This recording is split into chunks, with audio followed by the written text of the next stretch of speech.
Hi, welcome back to BarryTsGarage, and I'm Barry T, of course. Today's a great day because Steve Coppock has his built Ford Flathead. It's an 8BA, so the last series, but it's built up with his own concoction, his recipe that includes a supercharger, big crank and big pistons and all the tricks. But we're actually going to test this Flathead V8 on a dyno. And Ed Smith is going to join us, which is a lot of fun. And Robert King is going to run the show. So it's a pretty big day. My understanding is Ed has actually never dyno tested a Ford Flathead for as many as he's built. He's never actually done a dyno test of a Ford Flathead, or certainly not one with a supercharger. So that's a pretty good first. Going to be a good first for me and a good first for him and Steve. So proof of concept for Steve, a lot of fun for me. Ed Smith's going to be along. He's been a big part of it. So thank you for joining, and I'm going to take you along for the ride. Here we go. Okay, Steve, today's the day. Why don't you tell us what's going on here? Oh, hello, Barry. Good to see you again. Yeah. Yeah, today we're at Klein Engines in Phoenix, Arizona, and we're going to test on this engine dynamometer in a little bit, the latest Flathead V8 that I put together. It is, while they test many engines here at Klein, this is the first time they've tested a Flathead. So we had a little work to do to get it set up, but the owner here, very helpful and certainly knowledgeable, and made it seem easy to get it hooked up. But maybe we can start back here in the back. Sure. One of the things we had to do was adapt the Flathead to the dynamometer itself. And we were very fortunate. This piece right here, which is used to adapt a Flathead engine to a General Motors transmission, like in the old days, a General Motors 3-speed transmission. Like a Saginaw or Muncie, yeah, or just a regular old GM. But then also later, the Saginaw and also Muncie 4-speeds bolt to it. And so does T5 5-speed bolts right to it. The General Motors kept that same pattern for a long time. And it just so happens that that's one of the patterns that's in this dynamometer.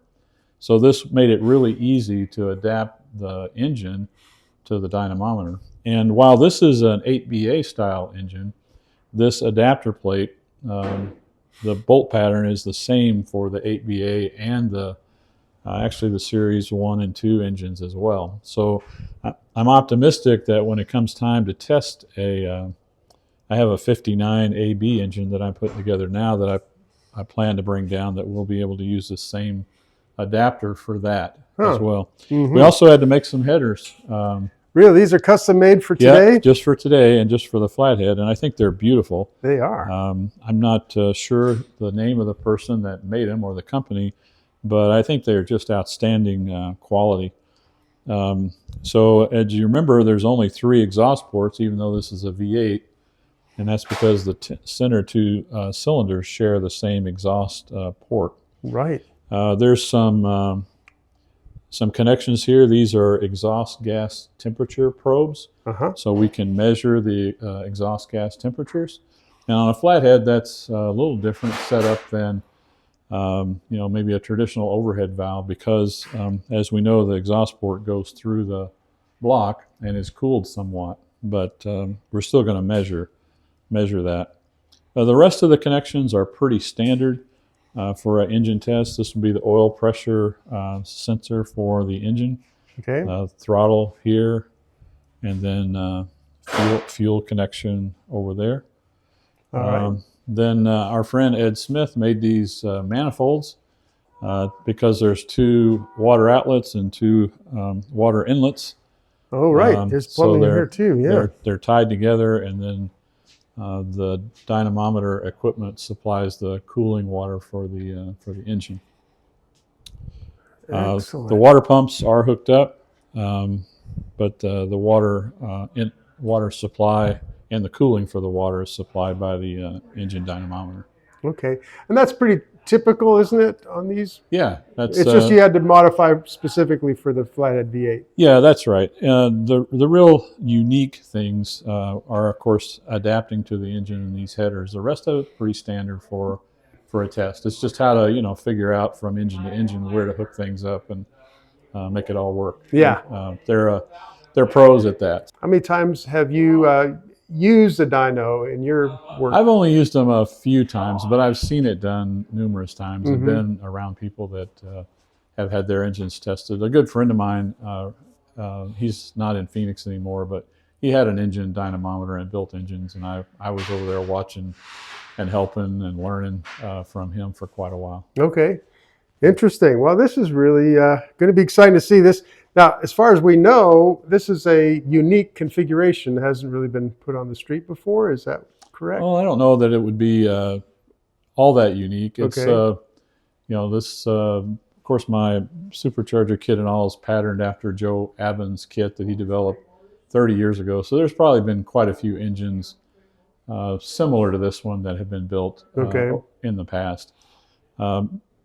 In our high performance flathead discussion, we talked about superchargers, and what we're really trying to do here is help the motor breathe, especially on the intake side, by putting a little pressure behind the fuel and air. Yeah. And that results in a pretty good boost in performance. Okay, so what are your top goals for today, for your personal reason for being here? Well, I really want to know, it's one thing to study and predict and use computer models, which are all excellent tools, but the proof is right here. These dynamometers don't lie, and sometimes you're humbled by the results. Sometimes there's there can be mechanical issues that will only show up here. But it's better for them to show up here than later, especially if you put it in on a car or truck or some street rod project. It's good to shake the engine down right here. But I would like to walk away from today with the results of this engine and validate what I think this motor will do. And my prediction, and the way it's set up right here, is somewhere around 280 to 290 horsepower is what I'm predicting today. Okay. And we will see how that we will find out. Yeah. All right. It's exciting. Well, thank you. All We'll right. see how it goes. Yeah. Nice job, right? Really, really, I like them headers. You see how the adapter came out? That worked out really slick, right? Oh yeah. So it. Oh, with this. Oh, this was yeah, like that. So this is just I got that bell housing from you. You remember that chrome stuff? Yeah. And I figured we're having it on the dyno, might as well have chrome on there. Might as well have a chrome there. Yeah. And this is just a standard, flathead to GM the transmission. same one. I have one right now. Yeah. Together, So it that solved that problem pretty easily, actually. Yeah, it is. Without, because he has Chevy stuff all the time. Yeah. And then this headers are, I think, just superb. Yeah, really nice. And then you helped make these manifolds, right? I made them. Yeah. Yeah. So that worked out. I guess they worked okay. Yeah, it looks like it. Looks like they did. Yeah. Wow. Yeah. I don't see anything water dripping out of them. That's No, good. yeah. Well, got we don't know if he's hooked water up to it yet. Well, that's true. Because it could leak water out of all these bolts. They're hard to seal Who knows? up too. Yeah. Well, this come out pretty good here. How big a carburetor is that? 650. 650. Yeah. Okay. It's a double pumper, manual secondaries. That's just my preference. Yeah. Doesn't necessarily mean it's the best, but it's what I like. I really like to have a pressure gauge on this, That's right. on the intake. Right there. All right. Okay. You had a. He's hooking it up right now. Okay. That's I don't like without that. I put that fitting in there. Okay. And see that round thing right there? Let me see. Where the tube? Well, where the fins are, then I machined that round hole. Oh, okay. Or that counter. Oh board. yeah. Oh yeah. Counter room. I did that on my drill press with a Forstner bit. Okay. Wood Forstner bit, and then drilled and tapped it. Yeah. So anyways, because I ask other people sometimes even a blower motor on the fuel cars, how much pressure you got in the intake? They say, I run so much overdrive. I said, I don't care what overdrive you got. I really don't care. I'm predicting about 7 pounds based on. That's what I say. What's your? That's what I was going to ask you. What's your 7 max? At 5,500, about 7 pounds. Yeah, 5,500. Okay. Is that top speed? top? I'd be willing to go to 5,800, but I think was we're gonna going to say, start at that's 5,500. 55, For flathead, just- that's pushing it. That's a lot. It's just because they're normally 3,000, Yeah, something like that. 200. Yep. Yeah. Yes, scat crank, scat Yeah. rods, Molly, forged pistons. I don't think it's going anywhere, but they're not tight. Got a jam nut on it. Yeah, this tensioner is sort of optional. Normally, the belt just comes around here, around the crank, back up again. Oh yeah, okay, all right. And you use this rod to move the alternator up and tighten the belt. Yeah. But I like these because it maintains the right tension no All matter the how time. hot or how cold or how Yeah, stretched yeah. the belt gets. That's off of Is there tension on it right now? Yeah. Or you're not doing the tension here then with this, are you? No, it just it needs to be there to hold the alternator in place. Yeah, right. Yeah. But I brought a smaller. Actually, this is off one tooth. I need to move that over. Oh, it's got to be a yeah. Well, you need a No, just a. half-inch. I borrow. We got a belt. Ratchet actually. We got a belt one groove off here. What do you want? Is it okay if I use this one? Half-inch ratchet. Half-inch, yeah. Half inch drive. Can you get that on it? Yeah, I got it. Just a second. You better get it straight up. Better get an extension. No, that's all right. Okay. That look like it? Still don't look good. I think it's on there. This here's off now. We'll have to, The groove on that blower pulley isn't very deep for the belt to ride in. on this one. Yeah. It's right in the groove, but it's just not. I know the guy that put that on there yesterday. He probably didn't get it on right. Have you had it running? Yeah, I fired it off just to make sure everything would start up and run. What's what I say? I asked quiz them the other day. Should you start up and run it at home? You know, I love that, but I would always do that. When we bring them, we start them up and make sure they don't oil leak, water leaks, and fire it up. So timing, setting, at least carburetor idles and runs. Joe? Joe, does he have a, is that what he thought? Well, 15, he is that uses what a his stuff is? MSD boost timing module, so he runs his at 22 Oh. and then racks Oh, it off a pound per boost with For every, the MSD. oh yeah, okay. But I just I think this will work just fine. Yeah, okay. But we'll find out though. Yeah. We'll see where the happy spot is. What's that? We'll see where the happy spot is. That's right. And you still think no O2 sensor? I can run it through here. I can see here, and then when I put my air hat on it, I can see exactly the airflow and everything that goes through it. Okay. Because the probes generally on a flathead don't tell much because it's water cooled. It'll still tell me what my EGTs are through the airflow through the turbine, and through my turbines that are going back for my returns. It'll tell me how much airflow we're using to how much fuel we're using. So it'll correct it all. Sounds good. We ready to start it? Yeah. Okay. We're moving forward. He's got stuff to do the rest of the day besides babysit us. Yeah. Don't let us stop. You go as fast as you want to go. We got nothing to do with it. How much oil? Oh, you didn't know how much oil. What's that? How much oil pressure to have before when you started? When I fired it off, I had 40 pounds. I know I had oil pressure, and then I just shut it off. I just made sure that Just make sure it started. Okay. that way you guys are here on the maiden voyage. Yeah. Okay. I backfilled it through here, and then at home spun it over on the starter with no plugs in it to get oil pressure, and that's how I brought it down.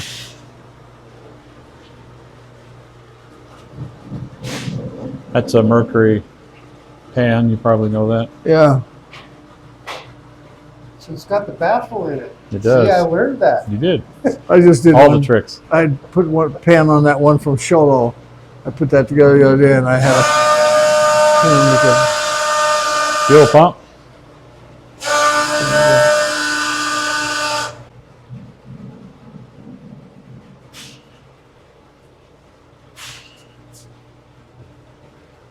Okay. Ready? Here we go. All right, let's do it.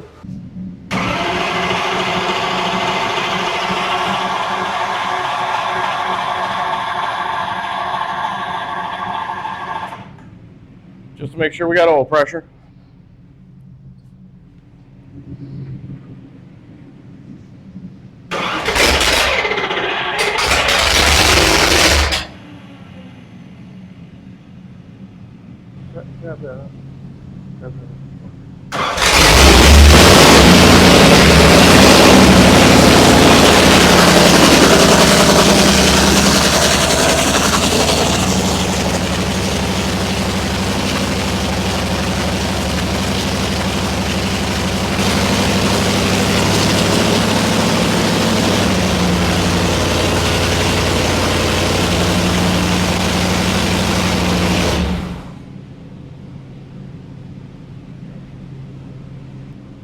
Try it again.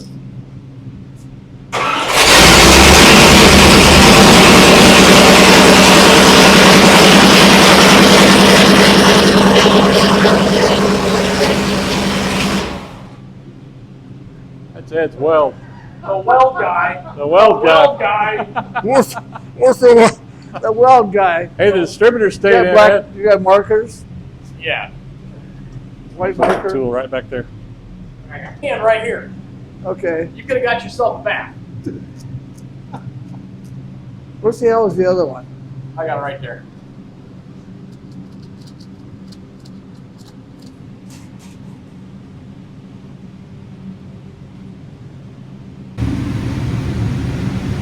Yeah. So a couple But I things welded with a to learn torch. from that. Yeah. This timing cover is aftermarket, so it's not an original Ford part, but it's a good part. It uses a clamp right here and squeezes on the distributor shaft to hold it in place.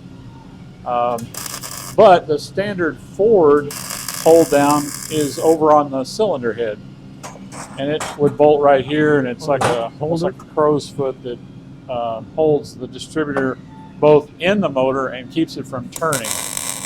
So there was an interference when I put the motor together between that the cylinder head where the hold down bolts to and the distributor itself. So I had to clearance it with some sanding to make it all fit down in there, and I chose not to put the standard Ford hold down on there because the little shelf is now pretty thin. But in retrospect, I probably could have modified it and still put it in there, and that would have prevented that distributor from wanting to walk out and relying just on the clamp. How far is that good?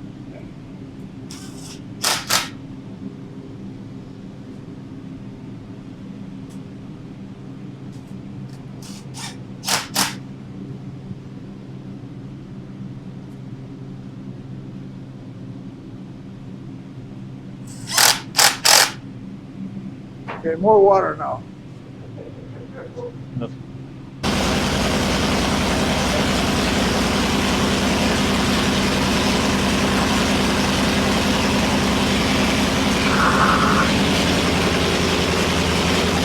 Wait for this, put it off.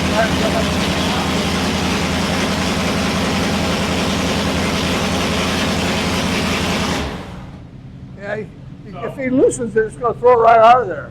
It's that bad, like on these. So It shouldn't be, but I didn't want to put my hand down in there. So- Advance? go me about 10 degrees. Advance? Advance. Okay. Yeah, I know. These are not.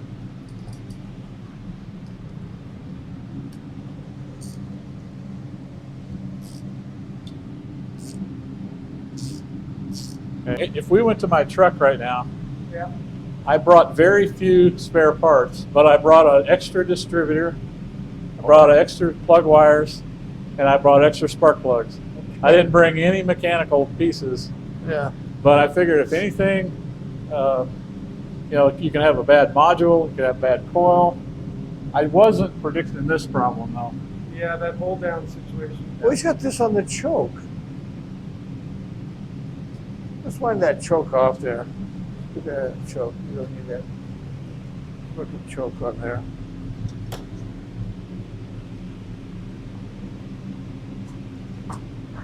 Looking for a Phillips? Phillips, yeah. Is that just the ground? What? It's an electric choke, so So even though it's not hooked up, you don't want it to restrict it. it's a little bit restricted. He put a spring on there, but what Ed's going to do, he's going to turn that and close it, Okay. and just take it out of the equation. I see. Don't let it become an issue That's right. or a variable or something. There it goes. Oh, I see. Yeah, what you don't want is a restriction, right? Yeah, we could hook 12 volts up to it, and it would open when it got warm. It's a resistive heater in there, and Right. opens right up. Did you get it open, Ed? Yeah.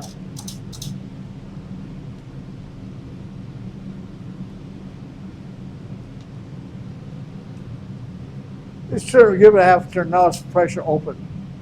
Can't go shut. So. Do you think it'll stay open? Huh? It'll stay open? Yeah, I think so. Yeah, it sucks. The air will suck. It sucks.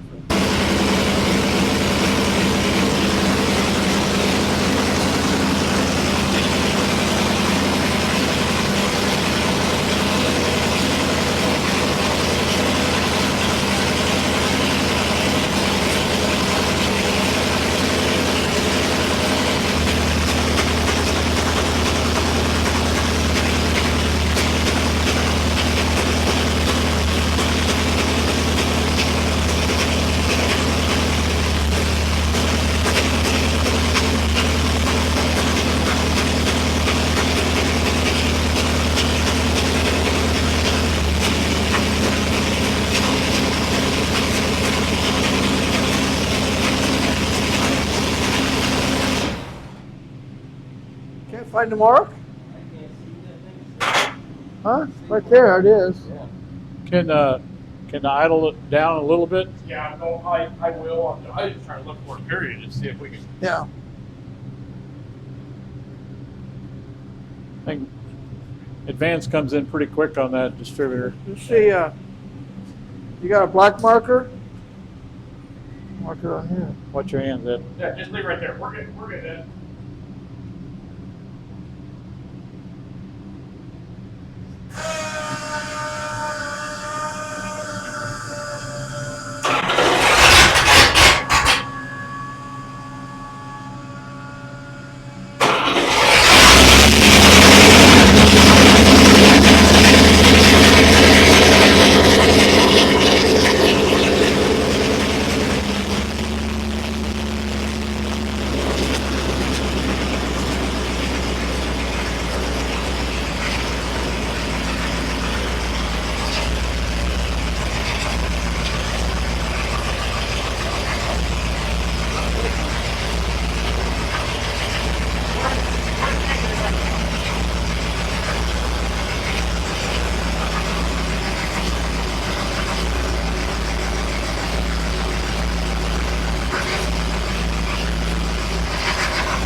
Look at this pulley.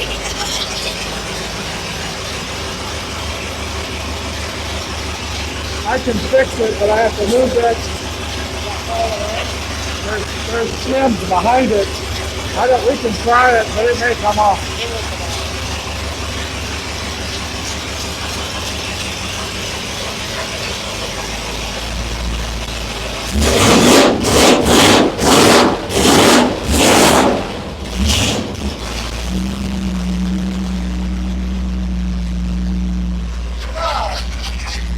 Pretty good, right?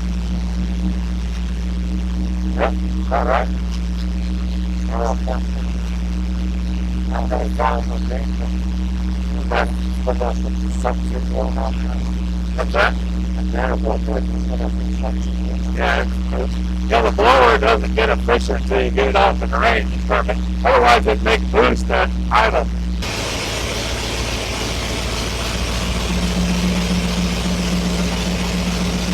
Yeah, that's a good point. Yeah.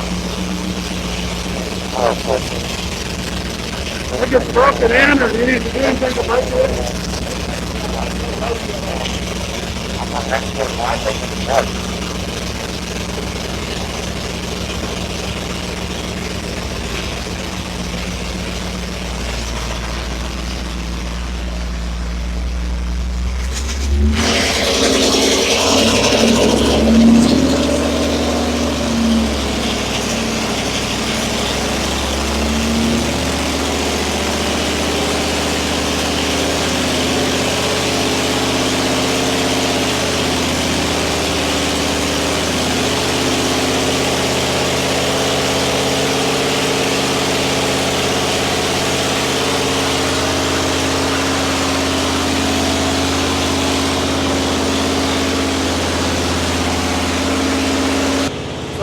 He's going through a break-in, getting the RPM up a little bit, putting a little load on, just to try to seat the rings and things like that.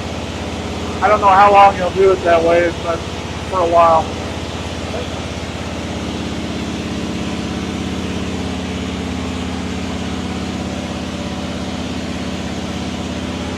Lower right's the oil pressure, 65 pounds. 180 degrees, which he's controlling the water temperature. That's a good number.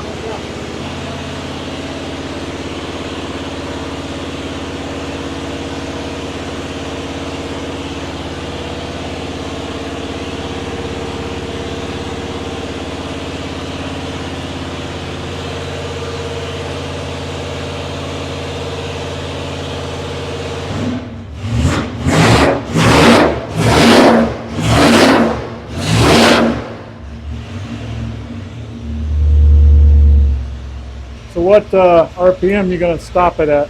Right now, I don't know where you guys are making running. I can start my low and I can start my high. How high do you want it? I'm not going to take it all the way up there right now. Okay, well, it doesn't matter to me. You do what your experience tells you, but I think initially about 5,500 is all I want to do. Okay. It'll probably go, when I say probably, maybe towards the end if we don't have any problems, I'd like to go to 5,800. Well, we'll see what the We'll see where numbers it tips over. We'll see what it tips over. I do have a smaller pulley if it's happy, a little bit, 10% smaller. I'd like to try if it makes sense, right? We'd have to put better gas in it. Yeah. These flatheads normally run about 3,500. It's about as fast as they'll ever go. Okay. Yeah, in stock work. So we'll see what happens We're here. gonna make a short little pass, make sure everything's good before we Yeah, get out of control. we'd like that. I'm not into killing anybody's stuff.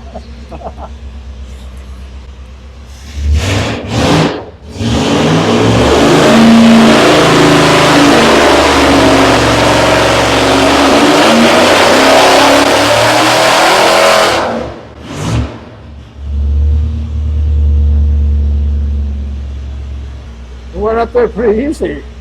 Yeah, I wasn't leaning on it yet. I know it. So we're safe right now. 7 pounds of boost. Is that what you kind of figured? Yep, 5 to 7. So right now we're at 6.2 is where we're kind of running right now. We're not leaning on it yet. Yeah, We haven't taken it through the whole RPM. yeah, that's about. I modeled it, you know, with my best software, right? And that's about dead nuts on what it predicted. Is the jetting seem about right, you said? What's that? The jetting, the Yeah, mixtures, we're a little on the fat side right now, so we're safe. that's good. We're safe. They seem to like to run about 11.5 is where they seem to run the best. Yeah, right now we're rolling about 11 off of my EGTs because we're on the back side of them. So we're so cold right now, we should actually be seeing BTUs in the chamber around 1,300. So we're cool right now. We got so much fuel going through it, and I can see when I can see the black smoke barreling out of it. Yeah. I'm good. So let's lean on it and see what happens. All right. You good? Oh yeah. Okay. What's the ramp you're going to shoot for? With that, The load ramp, how fast? I'm going to go 500 revs per second right now. So like that one was 700, so I want to get through it as quick as I can. So we're not leaning on it. And then the last one will take it 300 revs per second. Perfect.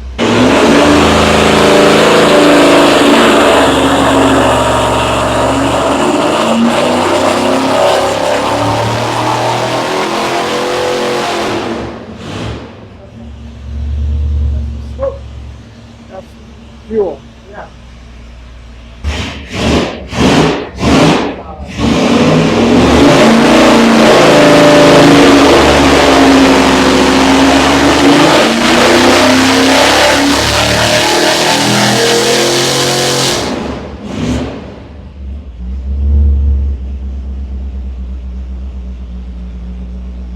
See how it cleaned the graft up? Now we're at 290. Now we're at 290.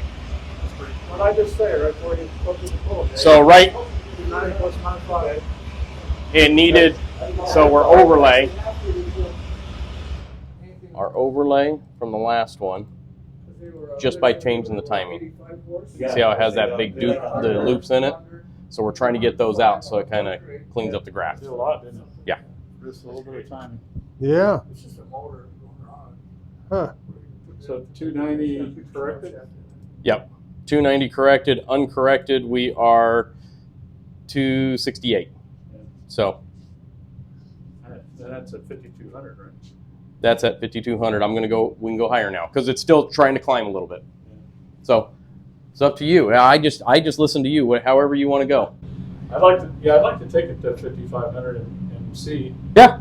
I think it'll probably make peak around 5,800, but I got I more. might instead of going I to just done my 5,800, checking. swap the pulley and see what it says. Every couple of weeks, see what's going on. Okay. Whether I have. Yeah. Let's take it to 5,500. Forward, This is 460. fun. Doing a little stroker.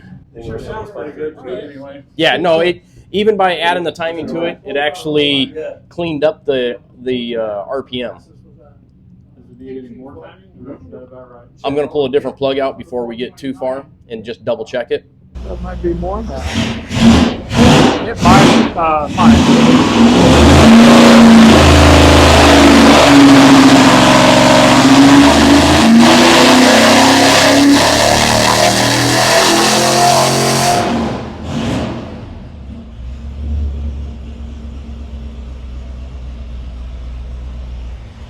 It cleaned the graft up.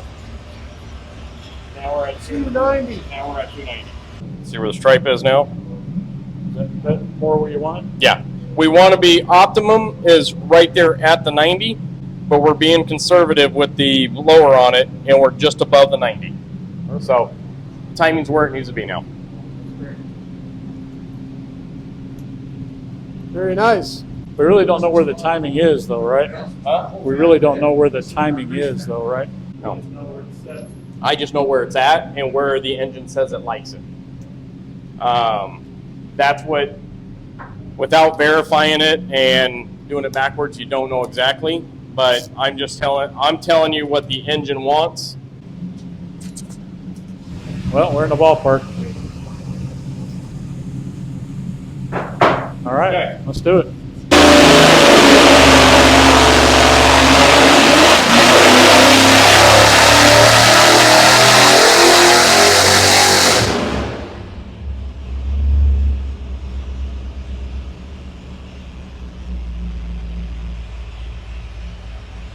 Kind of leveled out, didn't it? Yep.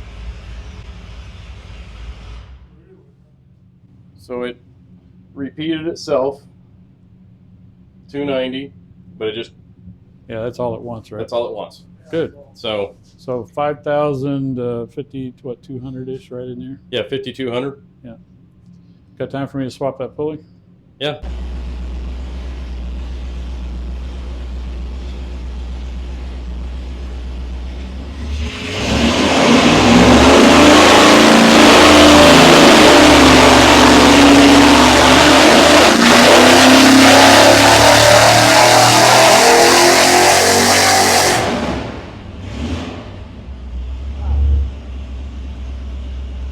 Did it have enough time for that fuel to get over there?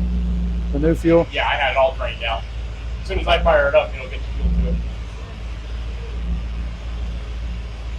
So not much change, right?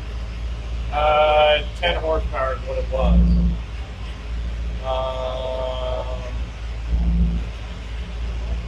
8.6. Good enough. That's all I needed to know. So a little lower than I'd hoped, but not bad. So that explains if it's 8.6, 10 horsepower from the previous run. If it got up to 10 pounds, it'd be at the 315 to 320 range. But our peak's right in here, right? Correct. What was the peak boost before about? Peak boost before, 7, we said, right?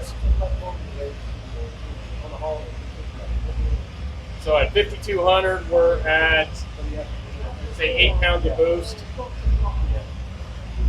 5,200, we're So at just about 1 pound. Yeah.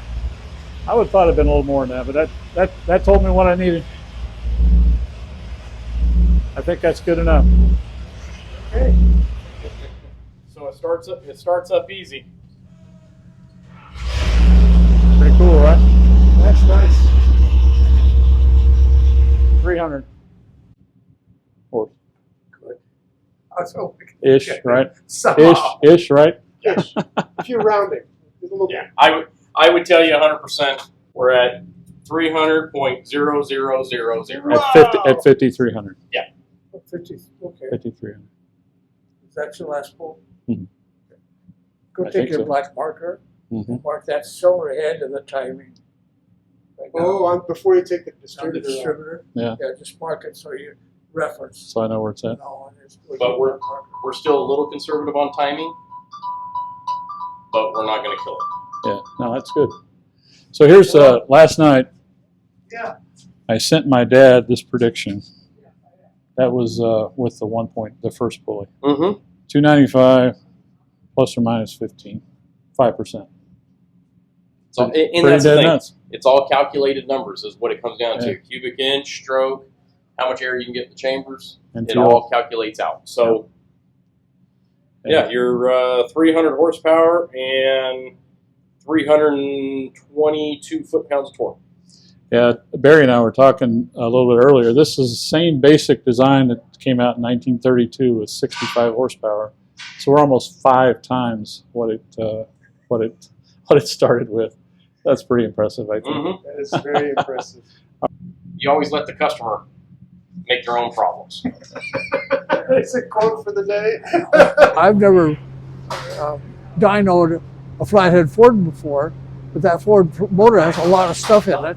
Yep. With the stroker crank and good heads on it, and a supercharger too, and all the belts and things. And it's really awesome to have an opportunity to run on a dyno like this one's. Yeah. At Robert's here, and I was shocked. Well, I expected to get somewhere around 300, but we got 300. 000, and it pulled up 5,700. I think it was about 5,700 he pulled. So that was awesome. Oil pressure fine, temperature fine, all that stuff was perfect. Yeah.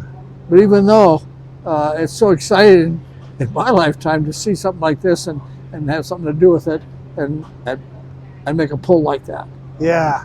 Yeah. And I think the peak horsepower is 5,300. Yeah, something like that. Yeah. Which I don't think back in the day they never thought about taking them that high. Did No, they? 3,500.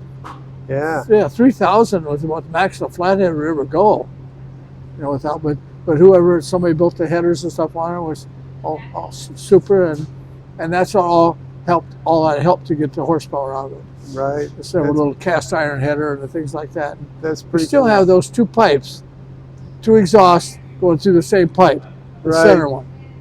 And we even showed it on there. That center pipe was a lot hotter than the end too. That's right. With It that, did. with the dyno, all that, and it's awesome to have all this measurement for different things and through the whole pull, RPMs and oil pressure and temperatures and all kinds of stuff like that. So it's really Very cool. fun day. It is a fun day. Yeah, Really a super fun day. day. Yeah, fun day. All right. Well, thanks, Not Ed. too many opportunities to have a fun day like this. Hey, Barry, it's been a great morning for me personally. You know, we had a few things to work through in the morning, and I'd say we didn't know what the problems might be, but it's not unusual to have a few problems to work through. And fortunately, we were able to work through them. You know, some expertise with Ed Smith and Robert here at Klein's. It's kind of like a no never mind for those guys, but we worked through it. We got the dyno testing complete.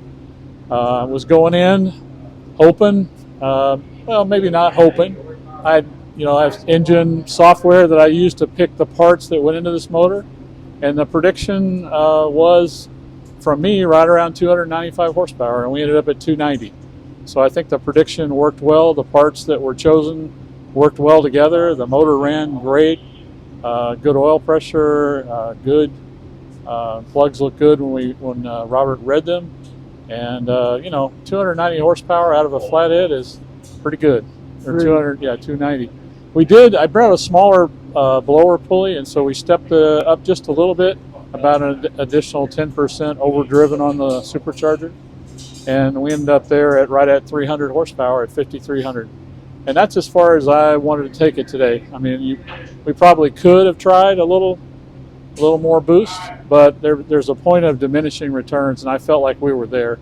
You know, we talked about 1932 Ford starting at 65 horsepower, and really the basic architecture of the motor, the ports and all, didn't change much over the years. This is a 8BA style motor. We know the max was 125 horsepower, but we took it right to 300 today, and it's still running great. So all in all, great morning for me. I appreciate you coming and recording this for us for the future and for others. Yeah. And thanks so much, Barry. Well, you're very welcome. It's my pleasure. I want to cover one or two other tech specs. Yeah. So what was the blower pressure that it developed under load? Oh, great question. In the 290 horsepower test, 7.8 was the boost pressure we read, and then the second test with the smaller blower pulley, about 1 pound more, so about 8.8. Okay. And about 10 horsepower difference. Okay. And my other question is, what did you think about timing? Did you max out the timing, or do you even really know? I guess we have a pretty good feel for where we ended up timing-wise. We certainly didn't record it, but the distributor was set up for 14 degrees of centrifugal or dynamic advance. And the initial timing we set at around 4 degrees. So we're in the range of 18 degrees total advance. Okay. You know, assuming the data we collected with the distributor is correct and our initial timing with the checks with the timing light were correct, we're at around 18 degrees. Okay. We did talk about, you know, perhaps a little bit more advance at idle would clean up the idle a little bit, although I think it idled pretty good, but maybe we could improve a little bit there. And by that I mean instead of 4 degrees, maybe we go to 6 degrees advance. But on a supercharged engine, you do have to think about timing. Typically, you know, if you had a naturally aspirated engine, you would want around 22 degrees in a flathead total. But a supercharged engine, whether it's a flathead or not, you typically back the timing off about a degree per pound of boost. Okay. So that's why we ended up around 18 from 22. So we probably maybe even should have, especially with that bigger pulley, have been a little less total advance. I see. I'm happy, you know, Robert said it probably best, I don't know if you recorded it, but the motor will tell us what it wants. And the timing we had in, by him reading the spark plugs, timing was right where it needed to be for today's tests. Perfect. Yeah. Awesome. Well, I have to take the equipment's word for the horsepower, but I found for myself what it sounds like, Yeah. and it was amazing. Yeah, it's a pretty awesome sound for an 80-year-old engine or whatever. You know, Right. it's pretty impressive. Yeah, that's right. All right. Thanks, Steve. Yeah, that was thanks great. so much, Barry. See you next time. Yes, sir. All right. That was an epic time testing that engine, trying different pulley sizes, trying different timing. A lot of fun. And making 300 horsepower on that old engine is just incredible. Thanks for coming along. I hope you enjoyed it. It's my pleasure to hang out with these guys and put the video together. Thanks for your comments, for your likes and subscriptions. As usual, yeah, we have to keep reminding you guys. Thank you. See you soon.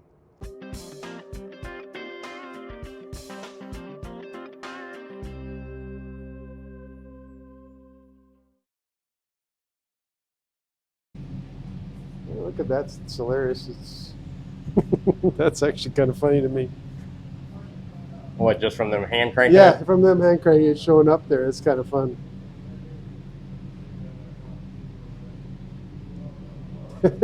How much torque you got in your arm? That's right. So I guess oil pressure actually can take a little time to bleed down, even when it's not turning. Correct. It's still reading it Uh-huh. because the pressure is still dropping. You Yeah. know, once I get it up there, it'll still drop, but it'll. Yeah. You know, like right now, it's just sitting there that I could zero it back out, but from them just cranking They're over, it messing kind with of it. move shit. Yep. Yep.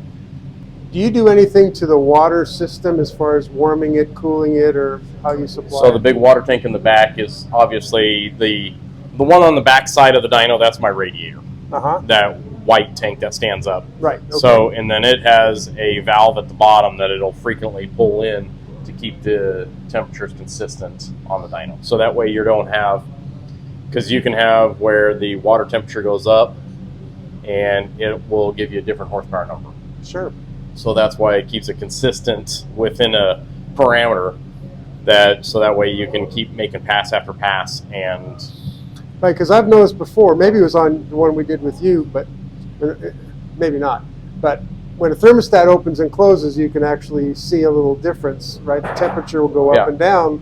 yeah, Maybe- it'll open the thermostat. Obviously, it'll suck in cool water, and then it'll have to pick itself back up to get it heated back up to get it a certain temperature. But Yep. you'll see it where it's starting to suck water back and forth, and but the water tank in the back, when it's summertime, it doesn't take very much. Right. What's the cubic inch on this one? 290. So they just haven't made the Wi-Fi spark very good yet. Well, this is a aftermarket timing cover, and this is an aftermarket distributor. You got 2 things, the aftermarket, or 3 or 4. I'll show you what the problem was. The main problem, the reason I did it, that's where the normal distributor hold down goes right there. Yep. And it's like a small block forward looking thing. But this, I had to cut that or grind on that distributor, To get it to clear. and it doesn't clear right now way over here. I had it set up before over here. but there wasn't much of a ledge there to put a hold down on. But in retrospect, it'd been good to have it on there because then it would not have come out. And I almost brought it with me, but I didn't. So that's a mistake. Let's see if it's got juice. Let's see if we got fire. I'm with you.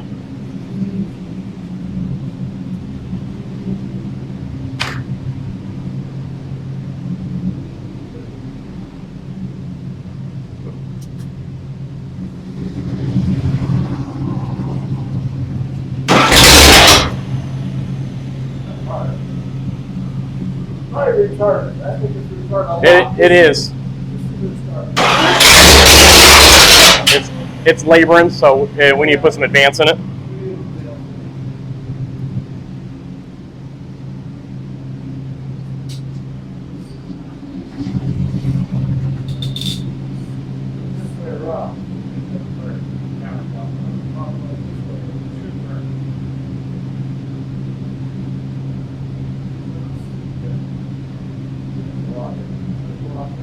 That was a lot.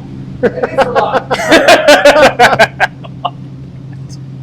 These fucking guys.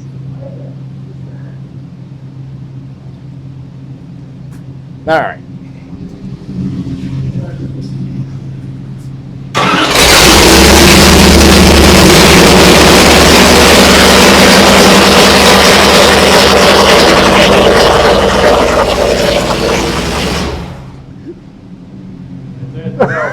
The weld guy. The weld guy.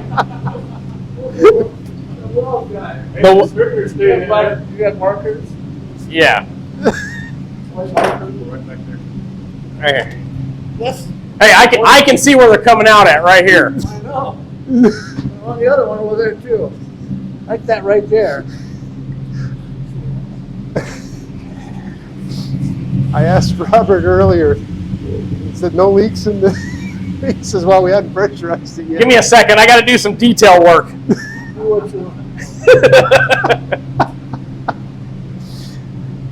Why didn't you stand right here? Okay. You could have got yourself a bath. What's the hell with the other one? I got it right there.